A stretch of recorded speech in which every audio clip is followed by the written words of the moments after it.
జై శ్రీరామ్. శ్రీమాత్రే నమః. శ్రీ గురుభ్యో నమః. 2026 సంవత్సరము జూలై నెల 19వ తారీఖు నుంచి 2026 సంవత్సరం జూలై నెల 25వ తారీఖు వరకు కూడా ఈ వారం యొక్క గోచారంలో ఉన్న గ్రహస్థితులు, ఈ గోచారంలో ఉన్న గ్రహస్థితులను అనుసరించి ద్వాదశ రాశుల వాళ్ళకి, ద్వాదశ లగ్నాల వాళ్ళకి ఎలాంటి ఫలితాలు అందబోతున్నాయి ఇవన్నీ మనం చూద్దాం. మొదటిగా గోచారంలో ఉన్న గ్రహస్థితులు: వృషభ రాశిలో మంగళ సంచారము, మిథున రాశిలో బుధ భగవానుడు సంచారము. బుధ భగవానుడు మిథున రాశిలో వక్రించి ఉన్నాడు. ఈ వారాంతంలో ఆయన వక్రగతిలో నుంచి బయటకు వస్తారు. రవి సంచారము కర్కాటక రాశిలో, అలాగే గురు భగవానుడు దేవగురువైన బృహస్పతి సంచారము కర్కాటక రాశిలో, దైత్య గురువైన శుక్రాచార్యుల వారు సింహరాశిలో ఆయన సంచారము, కేతుదేవునితో కూడి శుక్ర భగవానుడు సంచారం ఉంది. అలాగే రాహు భగవానుడు కుంభరాశిలో సంచారము, ఆఖరిదైన మీనరాశిలో శనైశ్వరుని సంచారం ఉంది. అలాగే చంద్ర భగవానుడు కన్యా రాశి నుంచి వృశ్చిక రాశి వరకు ఆయన సంచారం సాగుతుంది. ఇవి ఈ వారం యొక్క గోచార గ్రహస్థితులు. ఈ గోచార గ్రహస్థితులను అనుసరించి ద్వాదశ రాశుల వాళ్ళకి, ద్వాదశ లగ్నాల వాళ్ళకి ఎలాంటి ఫలితం ఉంటుందో మనం చూద్దాం. అసలు ఈ వారము స్పెషల్ సిగ్నిఫికెన్స్ ఏదన్నా ఉందా అంటే, బుధుడు వక్రగతిలోంచి బయటికి రావడం, ఈ వారాంతంలో వక్రగతిలోంచి బయటికి రావడం కొన్ని రాశుల వాళ్ళకి అమ్మయ్య అనిపిస్తుంది. అమ్మయ్య అనిపించే రాశుల్లో మొదటగా ఉండేది మిథున రాశి, కన్యా రాశి. వీళ్ళకి చాలా హ్యాపీగా ఉంటుంది. మిథున రాశి, కన్యా రాశిలో ఉన్న కన్యా రాశి వాళ్ళకి, లగ్నంలో పుట్టిన వాళ్ళకి చాలా హ్యాపీగా అనిపిస్తుంది. ఈ వారంలో ఉన్న గోచార గ్రహస్థితుల ప్రకారం అంతా బుధుడు బయటికి వక్రగతిలోంచి బయటికి రావడం ఇది చాలా సంతోషంగా అనిపిస్తుంది. మేజర్ ఈ రెండు రాశుల వాళ్ళకి ఎక్కువ సంతోషాన్ని తెచ్చిపెడుతుంది. మిగతా రాశుల వాళ్ళకి నార్మల్ గానే ఉంటుంది. ఇప్పుడు ఇంకా మనకి ఇంకొక స్పెషల్ విషయం ఏంటంటే, ఈ వారంలో ఉన్న గోచార గ్రహస్థితులు రవి గురువుల కలయిక కర్కాటక రాశిలో. ఇది ఒక మంచి సిగ్నిఫికెన్స్ ని ద్వాదశ రాశుల వాళ్ళకి, ద్వాదశ లగ్నాల వాళ్ళకి అందిస్తుంది. ఇది ఏ విషయాల్లో మంచి చేస్తుందో మనం విడిగా కూడా ఒక దీని గురించి ఒక వీడియోస్ చేస్తాను నేను. 12 రాశుల వాళ్ళకి ఎలా ఉంటుంది అనేది విడిగా చేస్తాను. బట్ ఈ వారం అసలు మిగతా క్యాలిక్యులేషన్స్, ఇప్పుడు వీళ్ళ రాశి నుంచి లాభస్థానంలో ఆయన సంచారం, అంటే కర్కాటక రాశిలో రవి గురువుల సంచారం జరుగుతుంటే మంగళ లాభ రాశి అయిన వృషభ రాశిలో ఉన్నాడు. సో అది కూడా ఒక స్పెషల్ సిగ్నిఫికెన్స్ ఉంటుంది. అలాగే మంగళుడు చతుర్థ దృష్టితోటి సింహరాశి మీద ఆయన దృష్టి పెట్టాడు. సో వీటన్నిటికీ కూడా ఒక మంచి సిగ్నిఫికెన్స్ ఉంటుంది. అవేంటో మనం ఈ వారం ఉన్న గోచార గ్రహస్థితుల ఫలితాల్లో తెలుసుకుందాము. ఇంకొకటి ఏంటంటే, ఈ వారము అన్ని రాశుల వాళ్ళకి, అలాగే అన్ని లగ్నాల వాళ్ళకి కూడా యూనిక్ గా కొన్ని పాయింట్స్ అప్లికేబిలిటీ ఉంటుంది. ప్రతి ఒక్క రాశి వాళ్ళకి కూడా యూనిక్ గా అప్లికేబుల్ అయ్యే పాయింట్ ఏంటంటే, ఫైనాన్షియల్ క్లమ్జీనెస్ తోటి బాధపడుతున్న వాళ్ళు ఎవరెవరైతే ఉన్నారో వాళ్ళందరికీ ఈ వారం ఒక ఊరట వస్తుంది. అందరికీ ఫైనాన్షియల్ గా ఇబ్బందులు ఉండాలని ఉన్నది, కొంతమందికి ఉండదు. అలా ఏమి ఉండదు. అలా ఉండని వాళ్ళకి ఇంకా బెటర్ గా ఉంటుంది ఈ వారము. అలా ఏదైనా ఇబ్బందులు పడుతూ ఉంటే ఈ వారం వాటిలోంచి రిలీవ్ అవ్వడానికి చక్కటి అవకాశం ప్రతి ఒక్కరికి వర్తిస్తుంది. ఇది ఒక రాశి వాళ్ళకని కాదు, ఒక రాశి వాళ్ళకని పరిమితంగా లేదు, ప్రతి ఒక్క రాశి వాళ్ళకి వర్తిస్తుంది. ఇప్పుడు మిథున రాశిలో బుధ భగవానుడు వక్రగతిలోంచి బయటికి రావడం, శుభకర్తరిలో ఉన్నాడు. శుభకర్తరిలో ఉండడానికి కారణం ఏంటంటే, గురు భగవానుడు ద్వితీయ రాశిలో ఉండడం వల్ల అది శుభకర్తరిలో ఉన్నాడు.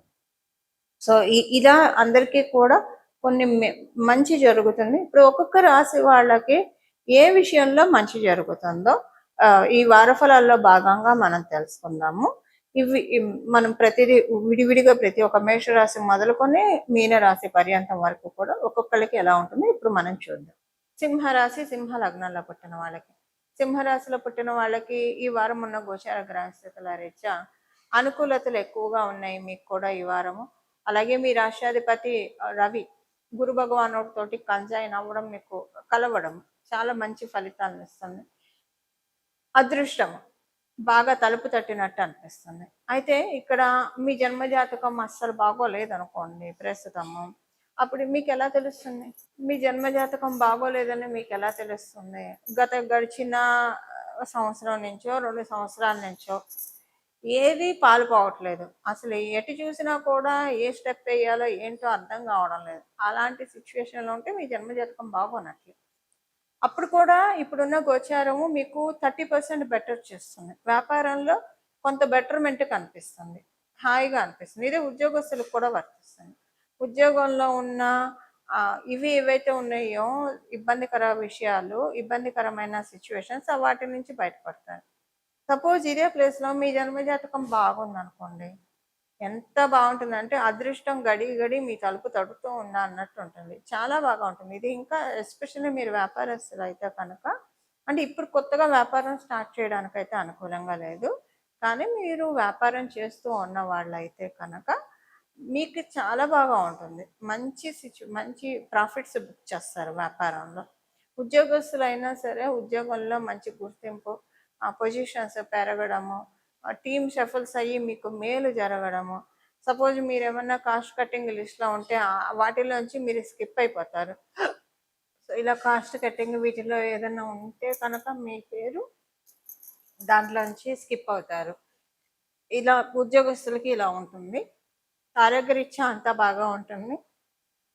సంతానం కోసం ప్రయత్నించే వాళ్ళకి పర్ఫెక్ట్ టైం ఇది. చాలా బాగా ఉంటుంది సంతానం కోసం ప్రయత్నించే వాళ్ళకి. సత్సంతాన ప్రాప్తికి అనుకూలమైన బాటలు వేసే సమయం ఇది. ఇది బాగుంటుంది. అంటే పుట్టే పిల్లల వల్ల మనకి పేరు ప్రఖ్యాతలు రావడము, మంచి జాతకాలుగా గల పిల్లలు పుట్టడానికి ఇప్పుడు మీరు కాలపురుషుడి కుండలిలో రవి 5వ పంచమాధిపతి.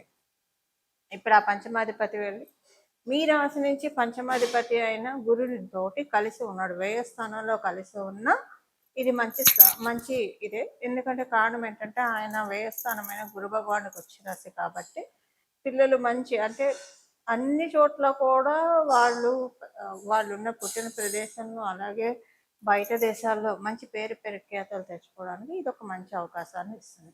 ఈ వారం యొక్క గోచర గ్రహస్థితుల ఫలితాలు సింహరాశి సింహ లగ్నంలో పుట్టిన వాళ్ళకి పరిహారము, ఈ వారము చేసుకోవాల్సిన పరిహారము ద్వాదశ రాశుల వాళ్ళకి, ద్వాదశ లగ్నాల వాళ్ళకి సూర్య భగవానుడి యొక్క బలాన్ని పెంపొందించుకోవడానికి, రవి బలాన్ని పెంపొందించుకోవడానికి ఇది అత్యద్భుతమైన అవకాశం.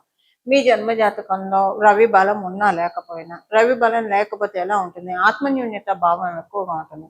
ఒక్కొక్కసారి ఇగో కూడా ఎక్కువగా అనిపిస్తుంది. ఇగో ఎక్కువ ఉంటుంది. ఎక్కడ ఉండకూడదు అక్కడ ఇగో చూపిస్తాము. అలాగే ఎక్కడైతే మనల్ని మనం ఎక్స్పోజ్ చేయాలో అక్కడ ఆత్మన్యూన్యతగా ఉంటుంది. సో రవి బలం లేకపోతే ఇలాంటివి ఎక్కువగా ఉంటాయి. అలాగే గవర్నమెంట్ వాళ్ళతోటి ఒక్కొక్కసారి కొన్ని చిన్న ఇబ్బందులు రావడానికి అవకాశం ఉంటుంది. సో రవి బాగోకపోతే మెయిన్ ఆత్మకారకుడు కదా రవి. ఆత్మకారకుడు అంటే మన ఆత్మ ఎంత స్ట్రాంగ్ గా ఉంటుందో మనం అంత స్ట్రాంగ్ గా ఉంటాము. ఇప్పుడు దీనికి చిన్న ఎగ్జాంపుల్ చెప్పాలంటే పూజ్య గురువులు రమణ మహర్షి గారు ఆయన శరీరాన్ని, ఆయన కాలిని తేనెటీగలు కుట్టినా కూడా ఆయన కొంచెం కూడా చలించలేదు. ఎందుకంటే ఆయన ఆత్మతత్వాన్ని గ్రహించారు కాబట్టి. ఆత్మతత్వం ఎవరైతే బాగా గ్రహిస్తారో వాళ్ళకి శరీరానికి ఏం జరిగినా, సిచ్యువేషన్స్ ఏం జరిగినా కూడా వారికి అదొక సాక్షిభూతంగా చూస్తూ ఉంటుంది ఆత్మ అంతే. అంటే ఇది ఆయన స్పిరిచువల్ గా ఉన్నతిలో ఉన్న వాళ్ళకి ఆయన మార్గదర్శకం అనుకోండి, అది వేరు. కానీ మా లౌకిక అంశాల్లో కూడా ఇప్పుడు ఎవరైనా కొంతమందిని మనం చూస్తే చాలా స్ట్రాంగ్ గా అనిపిస్తారు. వాళ్ళకి సిచ్యువేషన్స్ ఇప్పుడు బాగా సక్సెస్ఫుల్ పొజిషన్ లో ఉన్న వాళ్ళకి ఏం లేకుండానే కేక్ వాక్ లాగానే ఉంటుందా, బెడ్ ఆఫ్ రోజెస్ లాగా ఉంటుందా? వాళ్ళ ప్రయాణం అంటే ఉండదు కదా. అక్కడ ఉన్నది ఏంటి?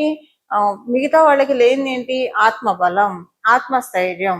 ఆత్మబలం, ఆత్మస్థైర్యం ఎవరికైతే ఉంటుందో వాళ్ళకి వచ్చిన అడ్డంకుల్ని కూడా ఒక నిత్యంలా చేసుకుంటారు. ఎవరైనా కాళ్ళు అడ్డం పెడితే అడ్డం పెట్టిన కాళ్ళు అన్ని కూడా నిత్యంలా చేసుకొని అవే ఎక్కుతూ పైకి వెళ్తారు. ఈ అడ్డం పెట్టిన కాళ్ళు వాళ్ళు అక్కడే ఉండిపోతారు. ఎందుకంటే వీళ్ళు ఈ పనిలో ఇక్కడ స్టక్ అయిపోయారు కాబట్టి. ఇది చేస్తాడు సూర్యనారాయణమూర్తి. ఏం చేస్తాడంటే మనకి సక్సెస్ని ఇస్తాడు, ఉన్నతిని ఇస్తాడు. దానికి కావాల్సిన ఏంటి? దానికి కావాల్సింది మనకి ఇస్తాడు. ఆత్మబలాన్ని ఇస్తాడు. ఆత్మబలాన్ని, ఆత్మ చైతన్యాన్ని పెంపొందించుకోవడానికి. అలాగే ఎవరైనా ఆధ్యాత్మికంగా కూడా ముందుకి పురోభివృద్ధికి వెళ్ళాలన్నా సరే మనలో ఉన్న ఆత్మబలం పెరిగితేనే చాలా బాగా ఆధ్యాత్మికంగా కూడా ముందుకు వెళ్తాము.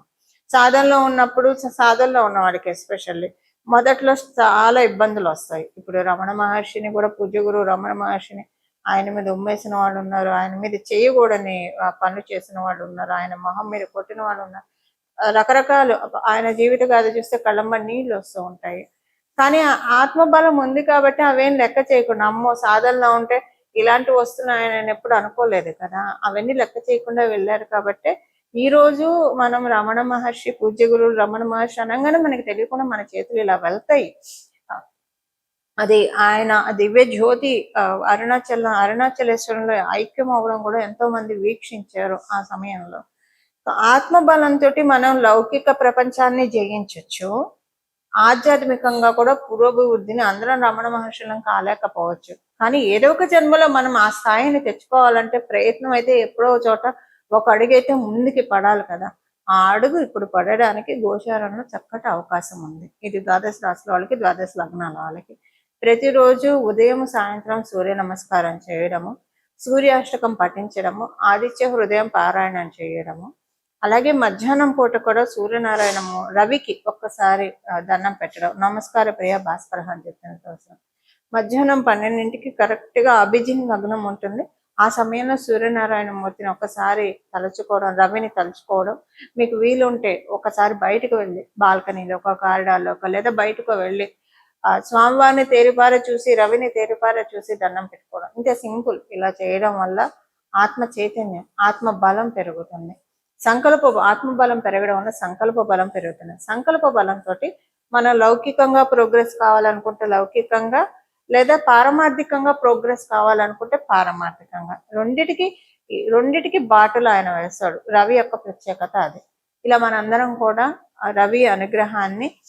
రవిదేవుని యొక్క అనుగ్రహాన్ని పొంది మన జీవితంలో ఆత్మబలంతో, ఆత్మస్థైర్యంతో అన్ని కూడా మన జీవితంలో అన్ని పనులు నెరవేర్చుకుంటూ మోక్ష సాధనకి ముందుకు వెళ్ళాలని చెప్పి మనస్ఫూర్తిగా మనందరి తరఫున సూర్యదేవుని యొక్క పాదాలని శిరసు ఉంచి ప్రణామం చేస్తూ మంగళం. నమో భగవతే వాసుదేవాయ.